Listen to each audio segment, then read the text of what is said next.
When you log into Action Network, the first thing that you will see is Action Network dashboard. The Action Network dashboard has a couple of different ways that you can navigate to the functionality. You have the top navigation bar, you have a middle navigation bar, and you see this side create a sponsored action sidebar. Now, to get to know the people that have a relationship with Tomorrow Movement, you can navigate to the activist record section. There are a couple of different ways that you can get to this. You can either go up to the top here and click people, and you can navigate down to the activist section. You can search for activists within the Tomorrow Movement Action Network. Clicking back up the top logo here will navigate you back to the dashboard. And another way that you can come to that section is clicking activists, and then here will pop up with the search by name, email, or location. You can also make it greater by searching by alt tag or editing the filters. On this page, you have the search bar where you can search by the email, name, and or address. You can either click this button too to load a report that's already been created. Let's now search by an email to find an activist record. So you type in the email address and then press search, and all the activist records that match that will appear here. We then click the view record button and it will open up their activist record. So you can see here on the left-hand side, we have the key information and then an edit activist button. We have whether or not they're subscribed, so you can see that they are, and whether or not there is a mobile subscription, which you can see that they're not. By clicking the subscribe to mobile, you can change that. You also have the unsubscribe from email button here. If there are multiple activist records or for the same person, you can select the merge button here and then follow the prompts to merge the two profiles. On the right hand side, you see that there are a number of different sections, and you can click on these hyperlinks up the top to take you to that section. Within the email history section, you can see that all the dates of the emails that have been sent to them and all the email names. This is why it's so important to abide by a naming convention to really help us understand which emails that people have received, which emails people have opened, and which emails people have clicked. You can see here that they have opened these emails, but they haven't opened this follow up one. And unfortunately, they haven't clicked any of these on this front page. If we navigate to the two, we can see that they have opened the crowdfunder email in December last year. And we can see all the way back to their first email on October the 9th. Now, click on the action history section. You can see that it moves you down the page. You can see here that these are all the different actions that we have within the Action Network system. So we have that they've completed a form, they've been part of an upload to the system, and they've attended an event. All of the actions that are possible, you can see up here: petitions, event, ticketed events, forms, surveys, letter campaigns, call campaigns, fundraisers, files, and groups not so relevant for people, but they will all otherwise show in this action history section. We can click the back to the top to navigate us up to the top.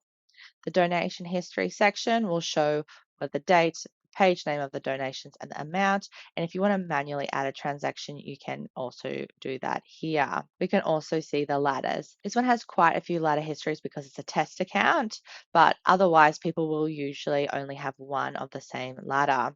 So you can see here that they've gone through the welcome ladder on this date, and ladders are the automation that we do within our system, and we'll show a bit more detail on that in a minute. Whether or not they have any activist tags, and then custom fields. Custom fields are really important because Tomorrow Movement has essential fields or the core fields like name, email address, mobile number. But if we want to know more things, we create custom fields. So you can see here we've got state and territory because Action Network is a US based system, so we don't use their territory one.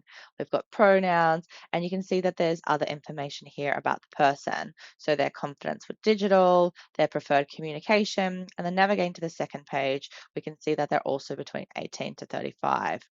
This recruitment one is that whether or not they've been tried to be recruited to an event. So you can see that they were tried to be recruited to the Wollongong launch, but they were unavailable. This is a really important one to see how many times we've gotten in contact with somebody and whether or not they've been unavailable or considering. If they've attended an event, we'll see their RSVP in the action history section under event. We also have the source code. So anytime that they've completed a form or an event RSVP, the source codes will populate here. Some of the older ones will have widget, but you can see some of the new ones will have the exact source codes here. So we can see which website pages they've come through. Source codes are important because they show us which website pages and Action Network forms are being used most successfully. When we do reports, we can see, okay, well, this website page is pulling in the most, or perhaps direct links from emails are the ones that are working. The notes section is really important as well because we want to make sure that every interaction we have with this person, it is like a flow on from the last. So everybody needs to be across the different conversations that have happened. So if you have a phone call with this person, if you have a conversation, an event, you would populate that information here. And if there is quite a lot of notes within a person, you can also search them here. So this is to really expand on the phone calls or the conversations as well around recruitment. So if you've had a recruitment call with somebody and then they said they're unavailable, you would pop that in here, and I'll show you how to do that in a second. But you would put the notes around the conversation down here before pressing save notes. To edit the custom fields, we click the edit activist button here. So you can see at the top all of the core fields. These are the fields that are automatically within Action Network. You can see city has defaulted to the suburb. This depends on what postcode people put in. So this is not always correct. If they don't enter that in manually, the system will default based on what the middle suburb is for that postcode. You can see here the ability to add tags. Tags are used to track who somebody's organizer is. So within New South Wales, the organizer is Maddie at the moment. So we would input Maddie. This is automatically done when new signups come in, but historically there are some that are missing. We can see the pronouns have been input. If there is ever a one in the custom field value, this means yes. So you can see here that their communication preference is text message and there is a one next to it. We can see all the other fields that they have completed and some of them are test data. Down below, we can see their age and we can see which age category they're a part of. You can see here that there are two different recruitment calls that have been made. In the Wollongong one, you can see that they're unavailable to attend that, but they are considering coming to the Melbourne launch. If we were going to recruit them to another event, we would click in here. We would select the relevant thing that we're trying to recruit them to, and then input whether they were considering or type in if they're unavailable. You then select the Save Activist button and it will navigate you back to the main screen. So these are really the key aspects when it comes to viewing and editing an activist profile. Want to see groups of people that share the same characteristics, there are two different ways to do this. You can either go through the query section, and queries will count the amount of people that share the same characteristics, or you can create a report, and reports will show you the people that share the same amount of characteristics. So let's start with reports first. We can click the View All button to see all of the reports, and it will take us to the reports page. Scrolling down here, you can see the number of the latest reports that have been pinned, and you can choose to hide pinned if you want or show them up the top. Some of the reports that are readily accessible is the total subscribed within the last 30 days, the total subscribed email, the demographics, those that are over 35. And then you can see here that there are other reports for people to check the volunteers that are assigned to them within the locations that they're responsible for. Let's have a look at what a report looks like. So let's go into the total subscribed emails in the last 30 days. Let's select the results button. This page, you can see that this is blurred, but there are the first name, the last name, the age. We can move across the columns, what region they're from, their email address, their subscription, phone number, mobile phone number, where they've come from, their city and country zip code. Now, to go into an activist profile from a report, you would click their email address.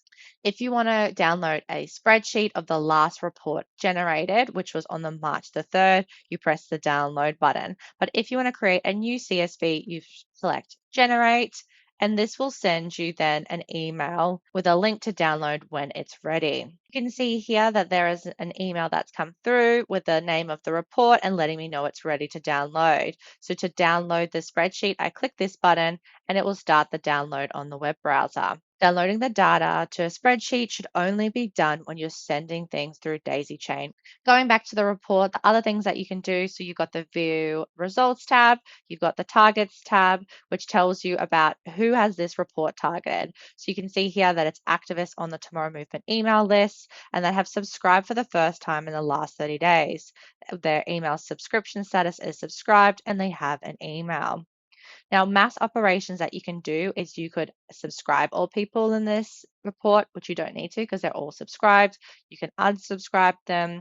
You could subscribe them all to mobile. You can unsubscribe them all. You could add a tag to all of them, remove a tag from all of them, or add a custom field to all of them. These are things that will impact every single person in this report. So in this 97 people, this would impact all of those 97 people that have been targeted through this set of filter. Reoccurring reports allows you to send a report to you on a reoccurring status, and you can also update the access to people to see this report. Now, the edit the report functionality will take you through the same steps as creating a new report. So let's press this now.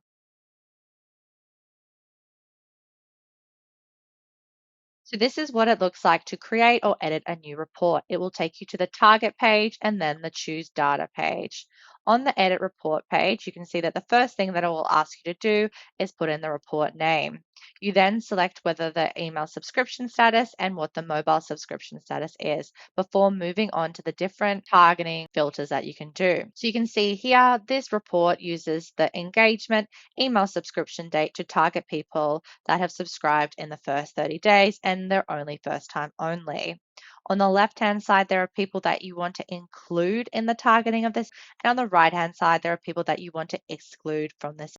Other fields that Tomorrow Movement use to create reports is the tag, sources, and fields option. So within here, you could create a report for all of the people that a specific organizer is looking after, or you could exclude them, and you can run reports on source code. So perhaps all people that are coming in through a certain web page. But the one that we use most frequently is the field values option. So within here, what we usually do is add a field values, and these are the custom fields. So we'll use the age one, and then we'll usually exclude people that are over 35 years old from our reports. Now, the other option that you can do in the include section is add people with the age, and you might want to add in the 18 to 35 option because those are the people that you want to target that have completed that field. You could also perhaps do an age one and you want to target the people that are under 18, adding that to your targeting of your report. Other functionality that's available is you can target people that have been part of certain actions, uploads, or fundraising.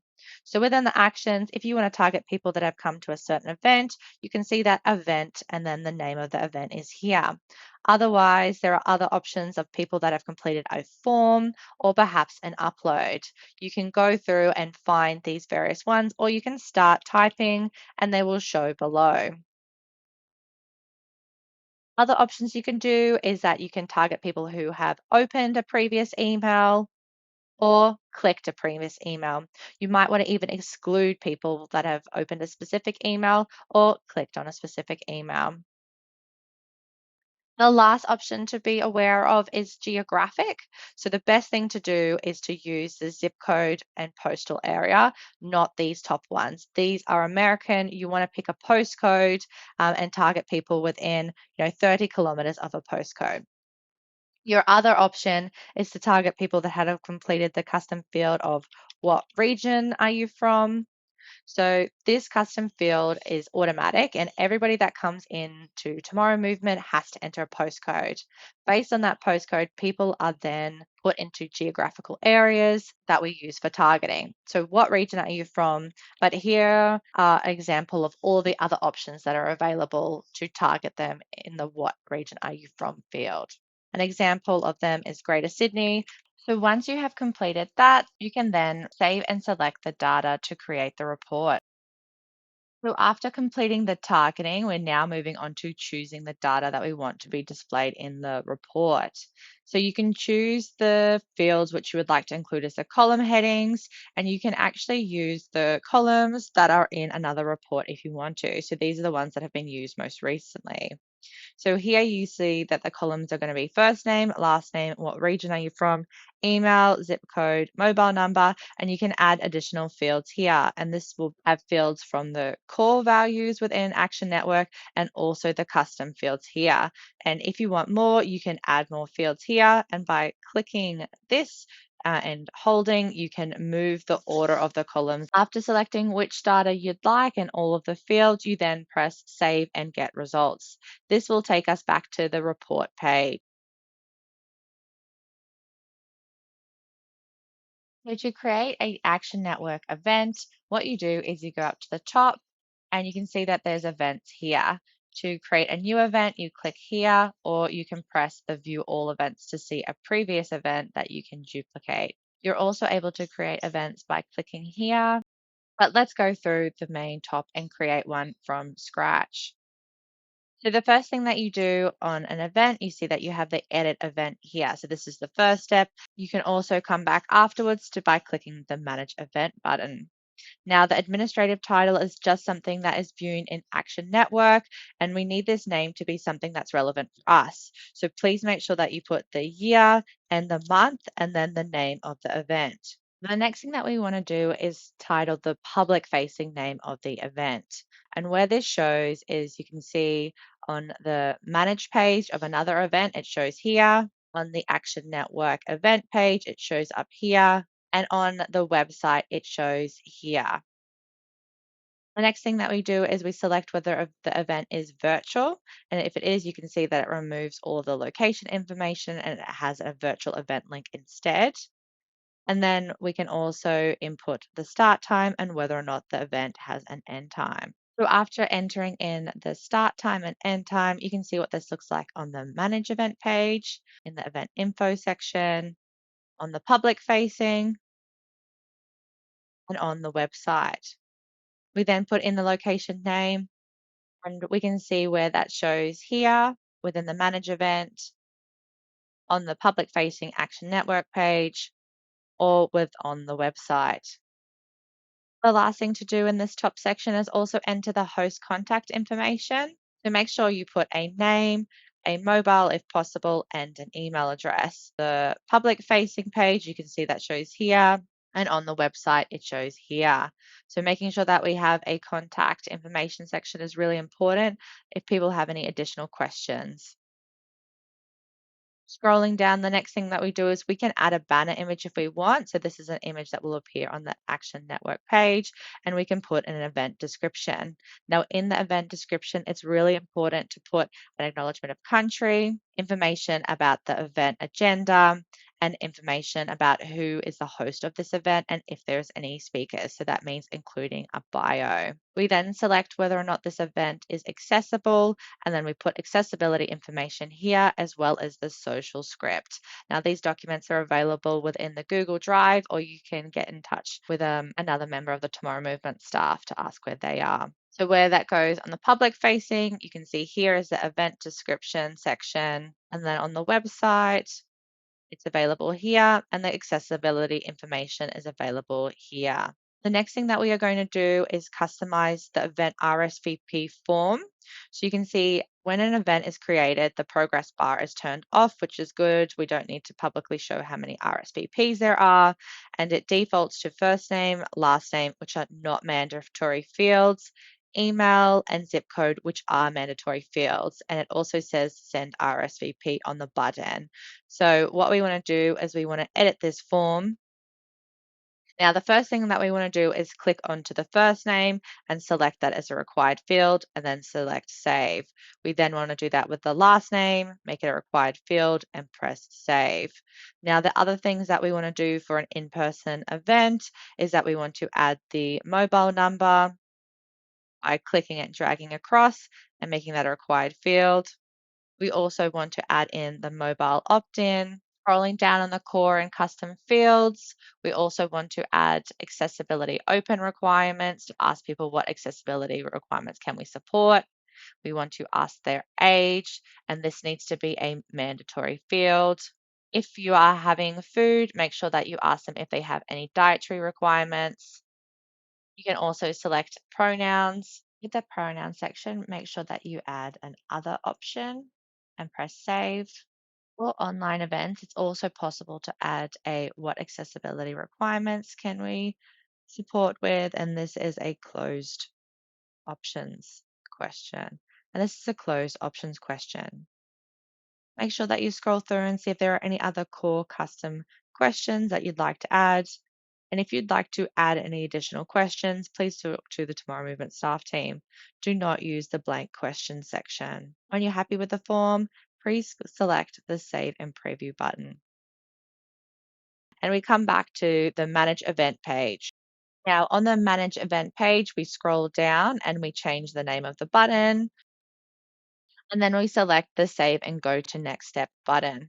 Now on the Edit Thank You button page, we can update this, be more relevant to the event.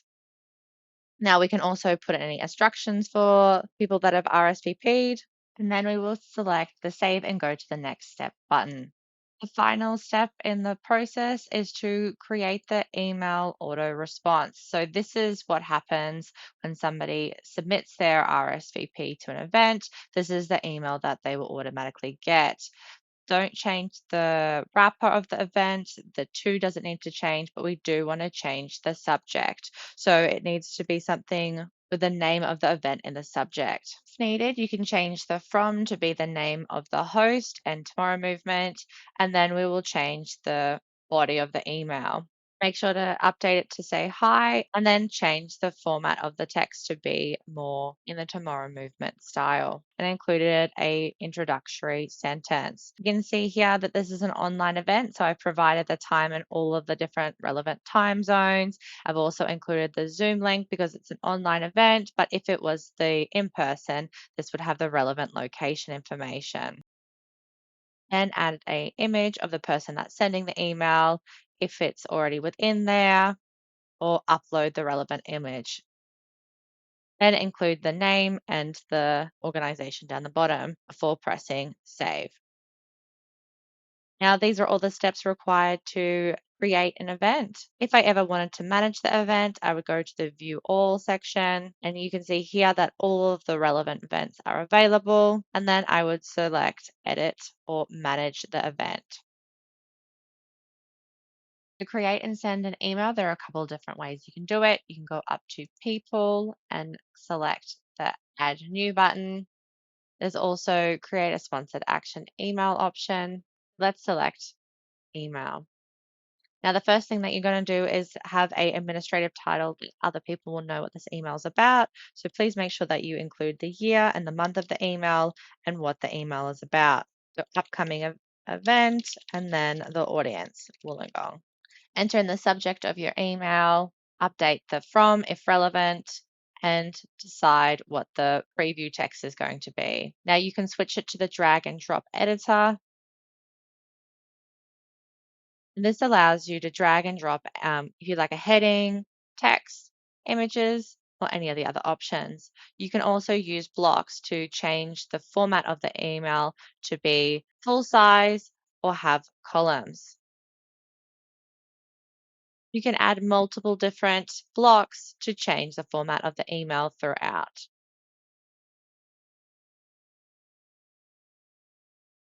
To add content into the blocks, just select the content and drag them across. When you finish creating your email, press the Save and Target Your Email option.